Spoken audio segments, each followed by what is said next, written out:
Hi, we're here at East Fork Campground in Inyo National Forest. There's Donna. So it's the 4th of July. We got here last night and we are in Site 102.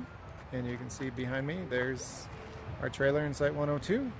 And we're here starting a fire and getting ready for dinner. And behind me is the creek. That's Rock Creek back there. Right back there. Here's the rest of the view. Bathrooms, flush toilets, that's kind of nice. The campground host is right around the corner. There's multiple campground hosts over there. I think you can see their wood pile. They are selling some wood for $7 a bundle. But there's multiple campground hosts around, moving around on their little golf carts, checking stuff out. Hi there, say hi. So East Fork appears to be one of the largest campgrounds on this Rock Creek road. So it's basically a road that follows Rock Creek up a canyon, and there's a bunch of campgrounds along the way, but this one seems like it's the biggest. There might be a bigger one further down, but it didn't have very many trees. This one is nice and wooded, and as you can see behind me, it looks fantastic. I will take you around to a little bit because some of the campsites are not all the same, and I just want you to get a taste of what it looks like. All right, so when you get further away from the creek, there's fewer trees, which, you know, you may like. It's kind of cool. It's more open. The road's way up there, kind of on that hill. See that cut? So you don't hear the road, which is nice, but some of these sites are bizarre. Like I don't know about that site. You should do some research for sure. Check the site out. There's another shot looking further up. That's site 89. On a tour of the campground. Looks like this. Love that pop-up. It's great. Anyway, that's what it looks like. Here's our spot. You can see our rig. 102.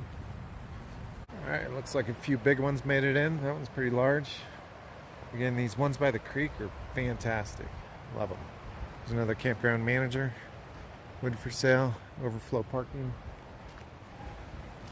Alright, so I've walked down a ways and I wanted to show it looks a little different down here. Like this is toward the entrance, even though the number's higher. It's kind of the exit, I guess.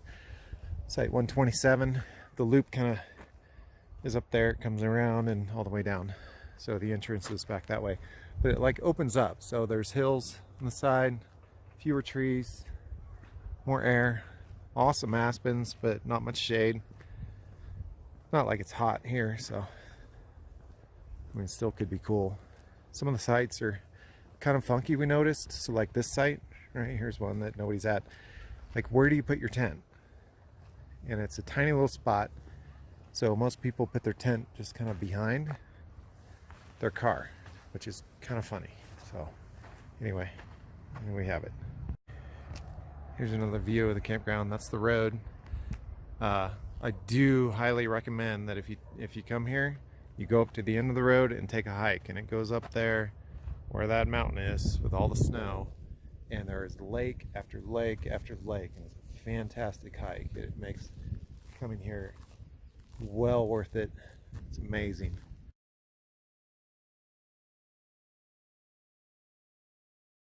Hey, it's me again. So after taking a tour, my conclusion is that the best sites are along the creek. And take a look at the map and make sure the lengths are right, because these have the most room for tents and the biggest spots and seem the best and the most wooded. Further in, deeper in, if you get close to the entrance, you start to lose the trees. They seem pretty cool, but not quite as wooded, which we like. A couple other things to note. It's about 9,000 feet elevation, I think, and so it gets cold here. Last night it was down to 40. The night before it got down to 32, and this is July 4th weekend, so, and it was in the 70s, I think, low 70s during the day, which is you know, obviously beautiful. And then if you're gonna do a hike, stay up here for a day or two before you do the hike, because like at 9,000 feet it's pretty rough. We came from Sacramento area at 100 feet elevation, so we're not used to this. Anyway, that's me. That's it. East Fork Inyo National Forest. It's a great place. Long drive to get to, but there's some cool stuff around here, so come check it out. All right, thanks. See ya. Bye.